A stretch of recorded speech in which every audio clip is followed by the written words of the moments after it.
There's nothing more spectacular than looking at the planet Saturn and its gorgeous rings through a small backyard telescope. The rings are beautiful, they're striking, and anybody who looks at them will marvel at what they look like. But we have to remember that even our family backyard telescopes today are far better than the first telescopes that were used to look at the planets. And Galileo was the astronomer who first did this, 1610. He wrote about his view of Saturn in the Sidereal Messenger, his book that publicized his great discoveries he had made with his telescope. He had already looked at Jupiter and seen that it had moons, and those moons move back and forth in different patterns. Today we call the four bright moons that Galileo looked at of Jupiter, we call them the Galilean moons. But when he looked at Saturn, he was really surprised. And here are the words from the Sidereal Messenger that he wrote. The star of Saturn is not a single one, but an arrangement of three that almost touch each other and never move or change with respect to each other.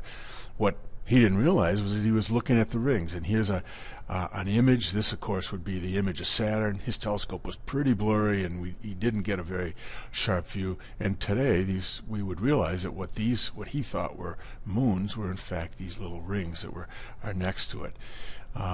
Took almost a half a century to work out that these moons were really rings, in fact, and Giovanni Cassini and others were the folks who worked that out. Cassini is an Italian astronomer who discovered the great red spot on Jupiter and the Cassini division in the rings of Saturn and helped work out that they actually are rings.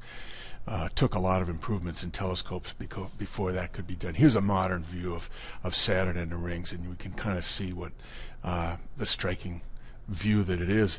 But it's interesting to note, and this is something that Galileo noticed, the rings don't always look like this. And here's a view taken about 7.5 or 8 years later of Saturn. The rings are remarkably different aspect when we look at them. They look a lot thinner. And this, of course, is a result of the actual thinness of the rings. From one side of the rings clear over to here, well over 100,000 miles.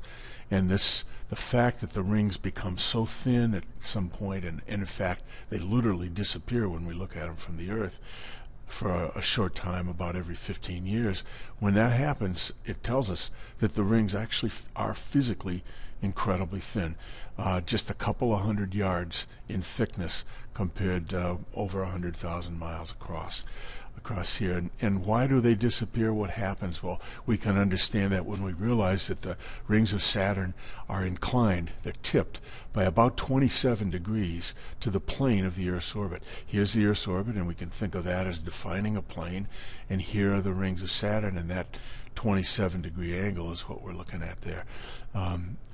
1980, 1995,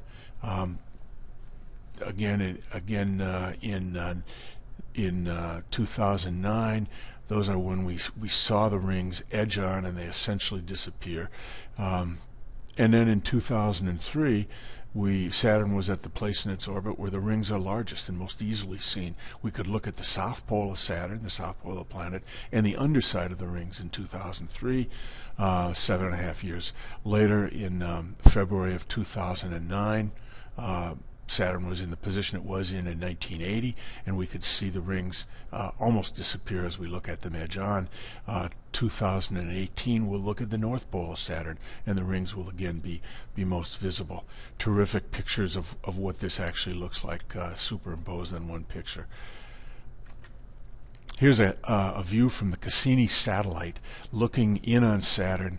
Cassini satellite, of course, named after Giovanni Cassini, presently in orbit around Saturn, and the views that it's given us of the planet are striking.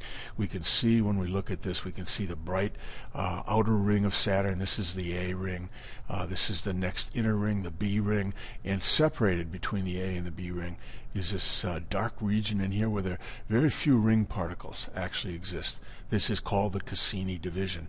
Out here is the Encke division, another gap in the rings, and you can see that there's all kinds of other rings there. Faint outer E ring out here, much different in nature.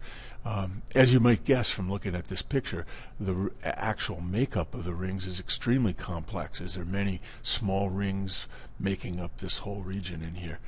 So the rings of Saturn, we now understand, are individual particles of ice and rock that orbit around Saturn, and just from this distance, or from the our view on the Earth, we don't see those individual particles are too small to be made out. We see the rings in their entirety.